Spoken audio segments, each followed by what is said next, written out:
कि राहुल गांधी इन लोगों की मदद भी करते हैं। अभी एम्स 3 दिन पहले 4 दिन पहले जब पहुंचे थे तो वहां उसके बाद आज ही तस्वीर आई है कि यूथ कांग्रेस के नेताओं ने वहां कंबल बांटे और भी बहुत सारी मदद, और राहुल गांधी पर्सनली काफ़ी मदद करते हैं, आर्थिक मदद भी करते हैं और कई तरह के मदद करते हैं जिसका कभी कहीं बखान जिक्र नहीं करते हैं। ये सब कुछ आप लोग जानते हैं। निर्भया के भाई की बात आप जानते होंगे, जिसको राहुल गांधी ने पायलट बना दिया। ये खबर भी बाद में निर्भया की मां ने बताई थी, राहुल गांधी ने कतई नहीं बताया। तो एक अलग तरह की राजनीति राहुल गांधी कर रहे हैं। और क्या इस चक्रव्यूह में नरेंद्र मोदी, उनकी सरकार या उनकी पार्टी फंस चुकी है? जरा समझते हैं। प्रेम कुमार जी, कैसे देखा जाए इसको? जी राजीव जी, देखिए, राहुल गांधी के राजनीतिक के क्षेत्र में दो तरह से उनका साफ तौर पर दिखता है। एक तो दीर्घकालिक वो एक राजनीति लेकर चलते हैं, जो उनके दिमाग में है कि अगले 5 साल 10 साल में कैसे राजनीति को बदलना है। और दूसरा है कि तात्कालिक राजनीति। तो आप देखेंगे कि राहुल गांधी तात्कालिक राजनीति में जितनी रुचि लेते हैं उनसे कहीं ज्यादा रुचि दीर्घकालिक राजनीति में है। अभी जो वर्तमान उन्होंने ये टी शर्ट मूवमेंट छेड़ा है, ये टी शर्ट मूवमेंट में जैसे जो गिग वर्कर्स होते हैं और दूसरे तरह के लोग हैं, बहुत सारे युवा हैं जिनके लिए अप्रेंटिसशिप की बात हो रही है, तो उन्होंने एक तरह से अपॉर्चुनिटी भी दी है कि वो लोग अपना फॉर्म भर के बताएं कि क्या वीडियो एडिटिंग कर सकते हैं या क्या कुछ उनमें क्षमता है, वो बताएं। तो जब वो बताएंगे तो राहुल गांधी निश्चित रूप से वो प्लेटफॉर्म क्रिएट करना चाहते हैं जहां से कि काम देने वाला और काम लेने वाला दोनों जुड़ सके। तो ये एक बहुत बड़ी पहल होगी या हो रही है कि जिसमें कि युवा उनके साथ प्लेटफॉर्म से जुड़ेंगे जिनको कामकाज मिलेगा। राजनीति का मतलब ये नहीं कि आप जिसको कोई काम नहीं मिल रहा है वो राजनीति में आए। अभी तक तो ऐसा ही चलता है ना, राजनीति में आकर के वो अपना कैपिटल बनाने लगते हैं और क्या से क्या हो जाते हैं। लेकिन उन्होंने दिखाया कि नहीं, राजनीति से जुड़ के आप अपना योगदान करके अपने लिए कुछ कर सकते हैं और इसमें पॉलिटिकल नेटवर्किंग का इस्तेमाल हमें दिखता है। फौरी तौर पर जो हमने साइट में जाके विजिट किया है उनका हमको नजर आ रहा है। तो ये जो है, ये हम बहुत पहले देखा करते थे, मैंने हमें बहुत अच्छा लगता था जब नरेंद्र मोदी स्कूली बच्चों के बीच में जाते थे। अब तो उन्होंने बंद कर दिया।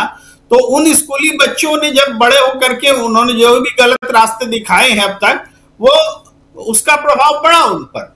लेकिन आप अगर अच्छी चीजों में, रचनात्मकता में यही कदम उठाते हैं और युवाओं के बीच जाते हैं, उनको जोड़ते हैं, तो उसका भी पॉलिटिकल इम्पैक्ट बहुत बड़ा पड़ेगा। और राहुल गांधी फुल एनर्जी के साथ, पॉजिटिविटी के साथ इस काम में जुड़े हुए। व्हाइट टी शर्ट मूवमेंट एक सोशल रिवॉल्यूशन भी है और पॉलिटिकल इम्पैक्ट डालेगा। वो सोशल एक तरह से रिवॉल्यूशन जो पॉलिटिकल इम्पैक्ट डालेगा और देश की राजनीति को बदल देगा। तो राहुल गांधी के एक्शन में ये दिखता है। अब हम तुरंत चाहें कि राहुल गांधी आज किसी स्टेट का सत्ता परिवर्तन कर दें, तो राहुल गांधी इतना शॉर्टकट चलने वाले नहीं है। वो एमएलए एमपी खरीदने नहीं जा रहे हैं, किसी को अनैतिक तरीके से जोड़ नहीं रहे हैं, तोड़ नहीं रहे हैं। बहुत हो सकता है उनके चाहने वाले चाहते हो कि आज नीतीश कुमार उठ करके इनके पास आ जाए, आज इंडिया गठबंधन में वो भी आ जाए, ये भी आ जाए, वो हो सकता है चाहते हो। लेकिन राहुल गांधी ऐसा नहीं चाहते कि जो अनैतिक लोग हैं वो भी उठ करके आ जाए और हम स्वीकार करते रहें। ये उनकी रणनीति राजनीति में नहीं है। तो इसीलिए आप देखेंगे इन सब चीजों से वो परे रहते हैं और बड़ी लकीर खींचने की कोशिश करते हैं। इस कोशिश में जो गलत लोग हैं, गलत गठबंधन है, गलत इरादों से इकट्ठा हुए हैं, कोई डर करके इकट्ठा हुए हैं, कोई पैसे के लिए इकट्ठा हुए हैं, कोई सरकार बचाने के लिए इकट्ठा हुए हैं, ऐसे लोग अपने ही दबाव के कारण गिरेंगे अगर यहाँ पर पॉजिटिव इनका ये आंदोलन और पॉलिटिक्स चलती रहे। और यही हो रहा है। राहुल गांधी ने साबित किया है कि मणिपुर जैसे मुद्दे पर वही केवल जाते हैं। बीजेपी सरकार एकदम से कठोर बनी हुई है। किसान आंदोलन चल रहा है, मोदी सरकार कठोर बनी हुई है।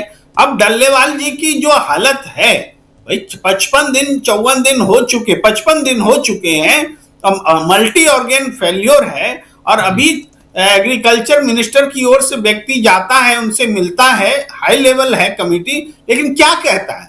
कहता है कि अभी तो हम आपकी मांग मान नहीं सकते क्योंकि आचार संहिता लगी हुई है।